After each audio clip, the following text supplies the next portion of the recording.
warahmatullahi wabarakatuh. Terima kasih saya ucapkan kepada Pak Iman Nugraha sebagai host, kemudian kepada Pak Haji Ma'un Zahrudin sebagai moderator, serta Ibu Kokom Komariah sebagai instruktur kelompok kami. Pada kesempatan ini saya akan menyampaikan paparan materi dari materi yang pertama dari kelompok 6, yaitu dengan judul membuat hand sanitizer dari bahan alami. Hal yang melatar belakangi saya mengambil tema ini adalah karena pada saat ini wabah pandemi COVID-19 sedang melanda di seluruh dunia, termasuk negara kita di Indonesia. Wabah ini telah banyak memakan korban jiwa. Penyakit ini disebabkan oleh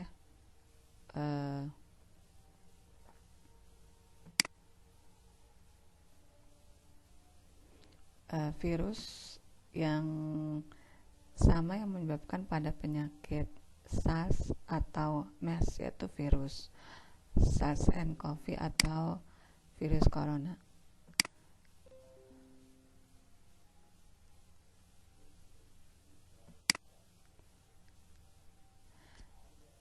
Jadi virus ini telah banyak memakan korban di seluruh dunia. Penyakit ini memiliki gejala seperti influenza, antara lain demam hingga 38 derajat Celcius, kemudian batuk-batuk hingga susah bernafas, karena virus ini menyerang langsung ke paru-paru. Jadi dia menyerang sel paru-paru manusia, sehingga kematian banyak disebabkan oleh kesulitan bernapas hingga kekurangan oksigen. Penyakit ini dapat menular melalui kontak langsung dengan penderita. Penularan antar manusia kemungkinan besar melalui percikan atau droplet dahak saat batuk atau bersin. Hingga saat ini belum ditemukan vaksin yang dapat mencegah terjadinya penularan. Oleh karena itu, WHO menghimbau agar masyarakat tidak menganggap sepele penyakit ini dan melakukan tindakan pencegahan. Tindakan pencegahannya antara lain menjaga jarak atau social distancing dengan cara kita menghindari dari kerumunan banyak orang, kemudian menggunakan masker kalau kita keluar rumah, dan yang pasti kita harus menjaga kebersihan tangan dengan cara mencuci tangan dengan menggunakan sabun atau mengalir. Nah, mencuci tangan ini juga tidak asal mencuci, tapi ada protokolnya, yaitu minimal waktu mencuci adalah 20 detik. Pastikan seluruh bagian tangan itu tercuci hingga bersih, termasuk punggung tangan, pergelangan tangan, sela-sela jari, dan kuku. Setelah itu dikeringkan dengan menggunakan tisu, handuk bersih, atau mesin pengering tangan. Nah, kebersihan tangan ini sangat penting sekali untuk mencegah penularan COVID-19, karena droplet atau percikan-percikan itu dapat menempel pada permukaan meja atau misalnya logam, dan itu bisa bertahan beberapa jam, bahkan beberapa hari. Jadi untuk permukaan tersebut ya yang terciprat oleh droplet tadi mengandung virus yang tidak segera mati walaupun dia sudah terkena matahari, sehingga nanti kalau kita menyentuh bagian-bagian tersebut, kita tidak cuci tangan, maka kemungkinan virus akan masuk ke tubuh kita melalui mulut, kemudian melalui hidung atau mata, karena tangan kita itu selalu ingin untuk menyentuh wajah. Ya. Jika misalnya dalam kondisi perjalanan kita sulit bertemu dengan air atau dengan sabun, maka kita dapat menggunakan pembersih tangan atau hand sanitizer yang berbahan dasar alkohol minimal 60%. Nah, tetapi di sini karena wabah ini sudah begitu menyebar, kita kesulitan untuk memperoleh hand sanitizer berbahan dasar alkohol ini di pasaran. Walaupun ada, harganya mahal. Nah, ini bagaimana caranya atau mengantisipasi kelangkaan hand sanitizer yang berbahan dasar alkohol. Nah, kita bisa mensiasatinya dengan bahan-bahan alami yang ada di dekat rumah atau yang sering kita temui. Salah satunya adalah daun sirih. Tentunya daun sirih ini sudah tidak asing lagi bagi masyarakat Indonesia karena sudah sering digunakan sebagai obat-obatan, antara lain buat sariawan atau misalnya untuk obat batuk. Ya, ini kita biasa menggunakan ekstrak daun sirih. Di daun sirih ini memiliki kandungan senyawa kimia antara lain minyak atsiri, terpenoid, tanin, polifenol, serta steroid. Jadi senyawa-senyawa kimia yang terdapat dalam daun sirih ini memiliki aktivitas antimikroba, jadi bisa menghambat pertumbuhan bakteri maupun virus. Nah, untuk membuatnya sangat sederhana sekali. Ini bisa kita buat di rumah. Ya, kita kalau misalnya nggak bisa menemukan hand sanitizer dari alkohol, kita bisa membuat ini di rumah. Caranya, yang pertama kita siapkan sekitar 10-12 lembar daun sirih, kemudian dicuci bersih, ditiriskan, kemudian dipotong-potong kasar. Setelah ada potong-potongan daun tersebut, dicampurkan dengan 200 ml air yang telah direbus di atas panci.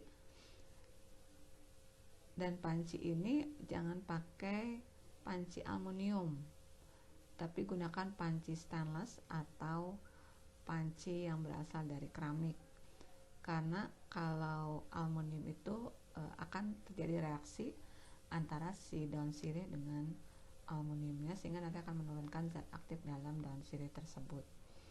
Setelah air tersebut mendidih, kemudian masukkan daun sirihnya yang sudah dipotong-potong tadi. Kemudian dipanaskan dengan api yang kecil sekitar 15 menit. Setelah waktunya sudah 15 menit, airnya dimatikan dan biarkan sampai dingin ya air rebusan sirih tersebut. Nah, kemudian disaring ke dalam botol yang bersih dan siap digunakan, dan air ini akan bertahan sekitar 2-3 hari. Air rebusan daun sirih ini atau ekstrak daun sirih ini dapat berwarna coklat akibat dari tanin yang dikandung oleh daun tersebut. Untuk menghindari terjadi warna coklat, kita bisa menggunakan jeruk nipis. Jadi ketika kita menuangkan setelah dingin, jeruk nipisnya ada di wadah yang telah disiapkan. Jadi nanti warnanya bisa berkurang warna coklatnya. Hanya memang ekstrak daun sirih yang diperoleh dari proses ini tidak bisa bertahan lama. Dia hanya tahan sekitar 2-3 hari, kemudian dia akan basi gitu ya, atau jadi membusuk. Jadi kalau kita membuat ini harus segera habis sekitar 2-3 hari. Nah, karena ada kelemahan dari proses ini, disempurnakan lagi oleh peneliti dari Fakultas Farmasi UGM. Di sini menciptakan hand sanitizer yang berbahan dasar ekstrak sirih menjadi lebih tahan lama dan bisa diproduksi secara komersil dengan menambahkan pengawet alami yaitu chitosan yang berasal dari cangkang udang serta bahan lain sebagai penggenap komposisi. Nah, produk ini sudah dikemas dan sudah dijual dengan merek Piperantis. Dia dimasukkan ke dalam botol berwarna gelap yang hitam supaya tidak terkena cahaya dan dapat mengalami oksidasi dari zat dalam daun sirih tersebut.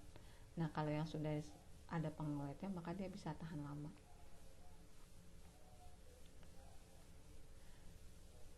Untuk mekanisme kerja dari antiinfeksi ini, kenapa misalnya ekstrak daun sirih itu bisa menghambat pertumbuhan mikroorganisme?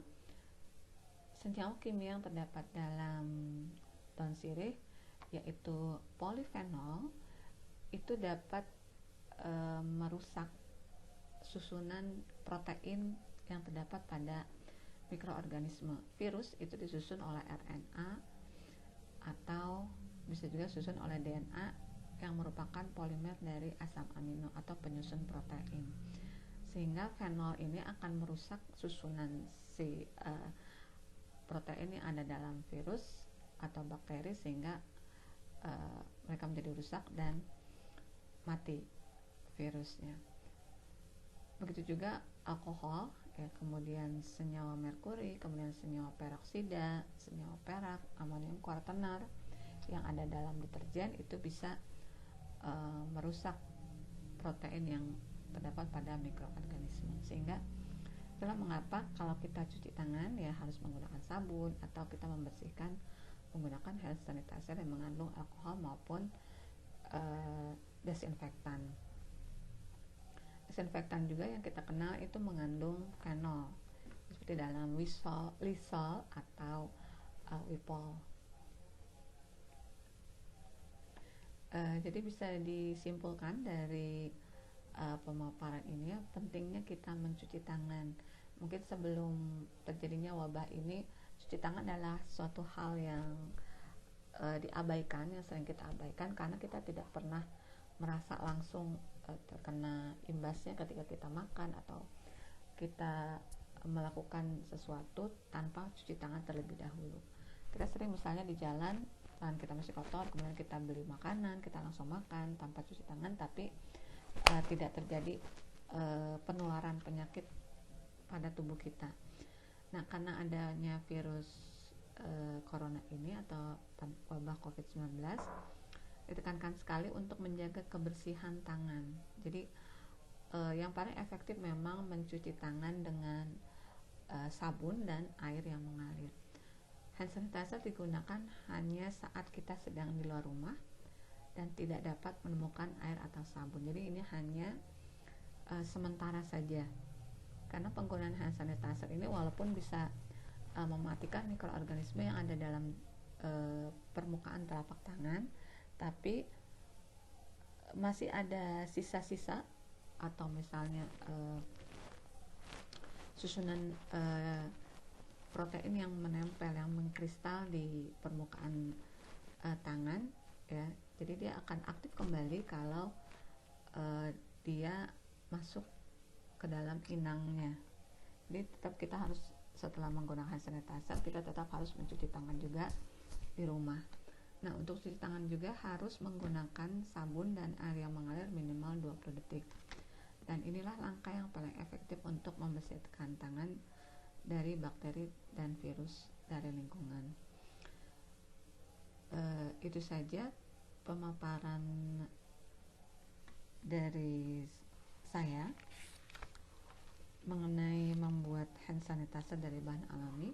Mudah-mudahan pemaparan ini bermanfaat bagi saya sebagai pemateri khususnya dan bagi teman-teman pada umumnya. Dengan